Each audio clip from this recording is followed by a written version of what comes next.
In this video, we begin our discussion on Chapter 5, where our topic will be measuring inflation. In this video, make note of the concepts of the price level, the GDP deflator, and the inflation rate.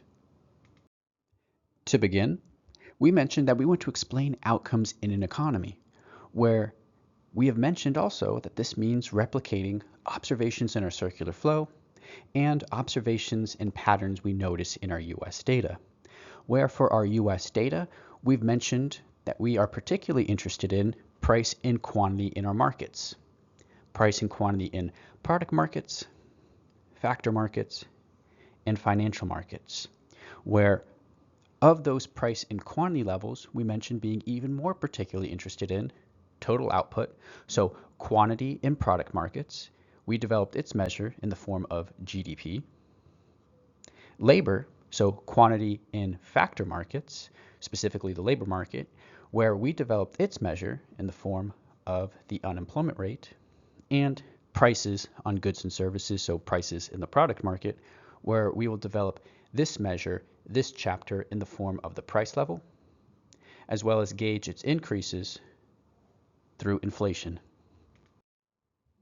Now, why do we care about capturing prices on goods and services in an economy? Well, goods and services are purchased at some price. The agents that are purchasing those goods and services will usually use their income or their savings. Well, we live in a dynamic world. If any of those three items change, then we will see a change in how well off the buyers of those goods and services are. In that, if they can purchase more goods and services than before, they'll be better off. Whereas if they can buy fewer goods and services than before, they will be worse off. This brings up two main cases in the form of, well, if prices are growing faster than income or savings, then fewer goods can be purchased, meaning that those agents are now worse off. While if prices are increasing slower than income or savings, those agents can buy more goods and services than before and will be better off as a result.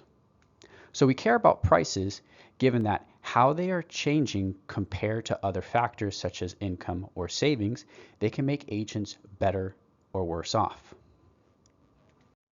Okay, so then our next challenge is, how do we develop a measure for overall prices in an economy? Well, an economy produces many goods and services, each carrying their own price. We want an overall way to gauge prices such that if this summary goes up, down, or stays the same, then we're going to conclude that prices overall tend to be increasing, decreasing, or staying the same in the economy. The way that we are going to handle this summary is by developing the concept of a price of a basket of goods. Now, the price of a basket of goods in the economy will serve as something called the price level, where the price level is just going to be the typical cost of goods and services in an economy, where that's still pretty vague. We are using a basket of goods, we're using the price on that basket, and then here we're defining the price level to look at that basket and saying that it's the typical cost of goods and services. We'll handle this a bit more in the following slide, but a little bit more on this price level. So it's going to serve as a representation for overall prices in the economy, given that there's more than one or good or service produced, where depending on how the price level changes, this is how we will define inflation as well as deflation. Inflation, in that if the price level increases or the cost on our basket goes up, this is how we will say there is inflation. Whereas if the price level decreases,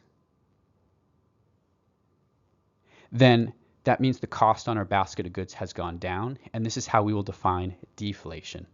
And I don't like this underline right there. I'm going to replace it instead with increase in price level, and then decreases in price level there.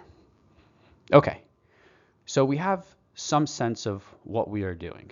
We care about prices, given that how they change compared to income or savings, agents can be better or worse off. An economy makes more than one type of good or service, so we need a way of handling how do we consider overall price changes, not the price change of a single good or service. So we are using the price on a basket of goods.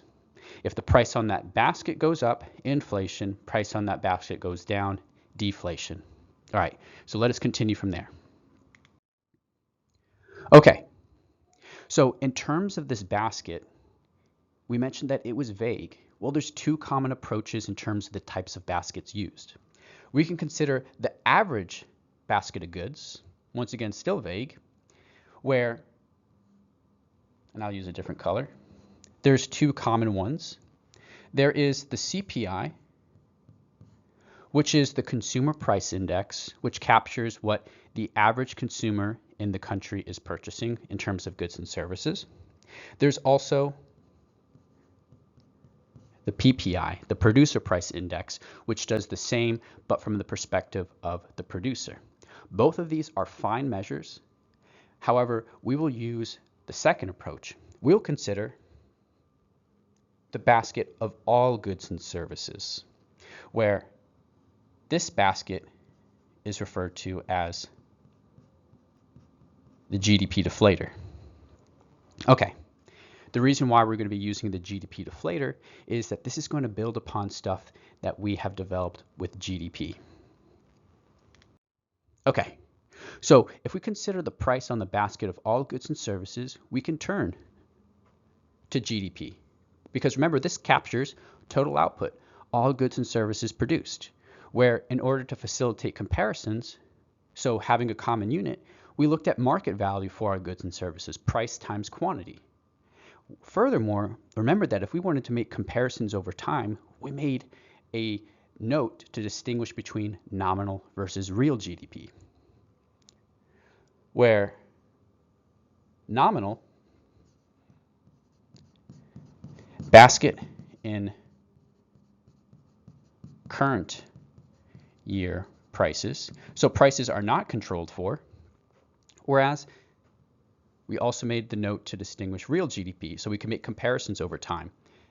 So basket in base year prices.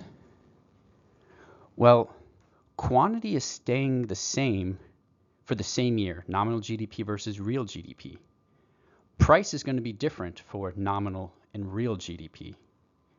So then if we create a ratio, we divide nominal by real, we can get a sense of how prices are changing. And that's what gives us the GDP deflator here. The GDP deflator is going to give us, or is defined as nominal GDP divided by real GDP.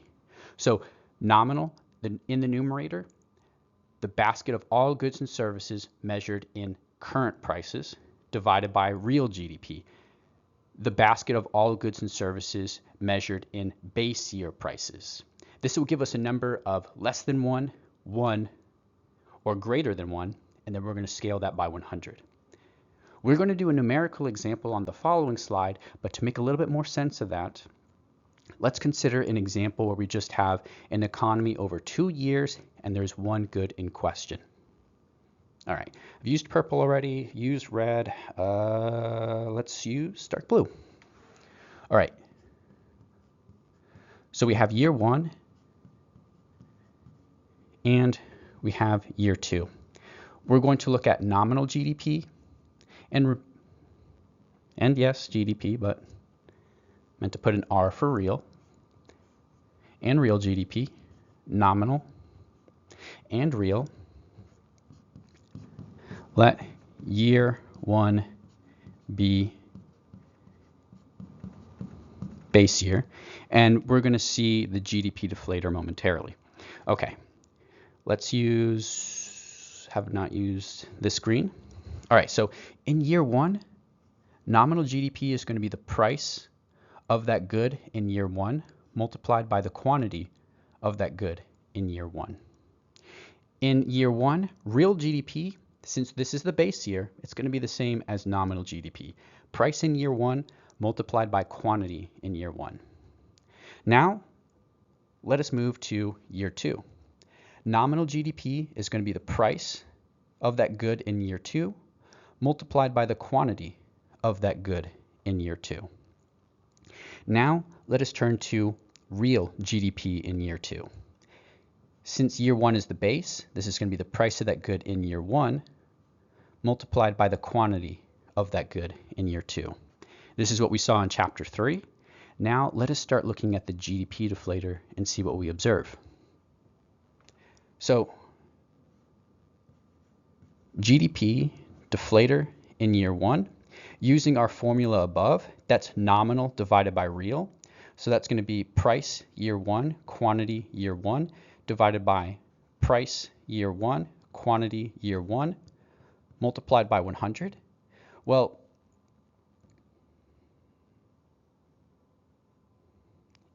in our bracket, that's just 1. Multiplied by 100, that's going to give us a value of 1. So for the base year, our GDP deflator is going to give us a value of 100, and that's always going to be the case. Much like how when calculating nominal and real GDP, for the base year, nominal and real will be the same. Okay, not the interesting part. Let us now calculate the GDP deflator, the price on our basket of goods and services for this economy in year two. GDP deflator in year two. This is going to be nominal, so the price in year two, quantity year two, divided by real, price in year one, quantity year two, scaled by 100. Doing a little simplification, this just gives us the price in year two, whoops, wrote down a Y, divided by the price in year one, multiplied by 100, where this gives us a sense of prices. Current price, previous price, multiplied by 100. So this gives us 3 possible values with respect to 100. It will be greater than 100 if prices in year 2 are greater than prices in year 1. It will be equal to 100 if price in year 2 is the same as prices in year 1, and it will be less than 100 if the price in year 2 is less than the price in year 1, which then allows us to compare to the GDP deflator in year 1. If it's greater than 100, then when compared to year 1, there's an increase, by definition inflation. If both years are 100, then neither inflation or deflation. Whereas if in year 2 we get a value less than 100 compared to year 1, then that means by definition deflation. So hopefully working this example helped a little bit. However, things are going to be a little bit more clear in the following slide where we have some concrete numbers. Okay. So to gain some familiarity with the GDP deflator, our price level for all goods and services produced in the economy, let us consider our sample economy from chapter 3, where we had an economy that was producing houses, crops, and clothing. We have price and quantity for 3 years for this economy. We know that the basket is going to be some quantity of houses and crops and clothing for each year. We have that information in our tables. And we also have nominal GDP for each year. So this is the price of those baskets in their current year prices. And we also have real GDP for each of those years, which is going to be the price of those baskets in base year prices. Okay. Now let's use that information so we can construct the GDP deflator, so we have our price level for the economy so that we can determine if inflation, deflation, or neither is happening over time. So let us begin with year 1. So in year 1, our GDP deflator is going to equal to nominal, So 506 divided by real, 506 multiplied by 100. Our fraction has the same numerator and denominator, giving us a value of 1. Multiplied by 100, we get back a value of 100, which tracks in that we said that for the base year, our GDP deflator is going to have a value of 100, just like we see in the table. Now, going on to year 2, GDP deflator in year 2, nominal 506,500, 506,500, divided by our 506. Oh, whoops, accidentally put a 0 there. Scaled by 100. A number slightly greater than 1 in the fraction, but let's double check exactly what that is with the calculator. So 1.009 and some change. Scaling that by 100, giving us 100.09. Precisely what we have in our GDP deflator box for year 2. And then for year 3, GDP deflator in year 3, nominal, so 507,250 divided by real, 506,500 multiplied by 100. For that fraction, something slightly greater than 1, 507,250 divided by 506,500. That's going to give us, 507,250 divided by 506,500, 1.0014, scaled by 100. Multiply that by 100, and we get 100.14, just as we have in our box for year 3, where, okay, so we have our price level for our economy for 3 years, where in year 1 to year 2, we have an increase in the price level by 0.09. With the price level increasing, by definition, inflation, since our basket is more expensive. From year 2 to year 3, we go from 100.09 to 100.14, so an increase by 0.05. With the price level increasing, the price on our basket of goods has gone up. So then, by definition, inflation. And this is because the price on our basket is going up, not because the price of an individual good is going up. Or in this case, we can't directly see individual goods and services, but it's still important to make that note nonetheless. We care about basket price, not individual goods per se. Okay, so now that we have a way of measuring the price level or a basket of goods price in an economy, we want a way to be able to gauge this in a different format. And this is where the inflation rate comes into play. So by looking at price level changes, we can gauge how things are going in terms of our unit of our price index, where we did that in the previous slide, 100 to 100.09, 100.09 to 100.14. The inflation rate allows us to see increases or decreases in terms of percentages. And this is just going to use a growth formula. New price level minus old price level all over the old price level scaled by 100, and this is how inflation is often reported in terms of the inflation rate itself, not movements in terms of the price level. Okay, so we've already calculated our GDP deflator. We already know that there's inflation by eyeballing increases in the price level. Let us now gain some familiarity, with the inflation rate by calculating it for our years. Okay, well, for year 1, for the inflation rate, it's new minus old divided by old. We need 2 years worth of data. We don't have a year 0, so for year 1, we cannot calculate. Okay. For year 2, the inflation rate in year 2, and I may use this notation as well, so I might as well introduce this right now too.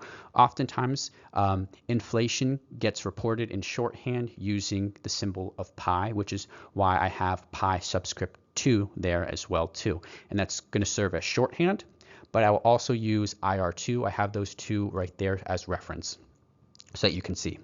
All right, so the inflation rate for year 2 is going to be new minus old.